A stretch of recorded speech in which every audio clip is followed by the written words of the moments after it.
এই যে দেখেন ছাদে অনেক রকমের আওয়াজও শুনতে পায়, কারণ এটা হলো রিয়াল। এই যে দেখেন এখানে মরিচ ধরছে গাছে, আর এই লেবুটা অনেক বড় হয়েছে। এই যে গাছের মধ্যে মরিচ ধরছে।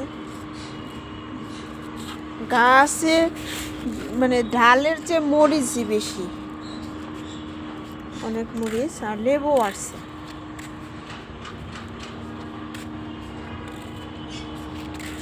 অনেক লেবু।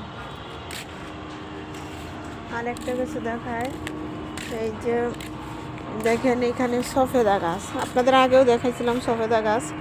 সফেদা যে ধরছে, এই যে এখন সফেদা বাজারে পাওয়া যায়। এটা হলো 12 মাসি সফেদা গাছ। এই যে 12 মাসি ধরে। আর এই যে দেখেন এখানে ঘিতকুমারিও আছে, অ্যালোভেরা যেটা। আর এই যে এখানে হলো ওইখানে হলো আনারের ফুল আসছে, আর যেখানেও আনারের ফুল আসছে। দেখেন আনারও ধরছে। এই যে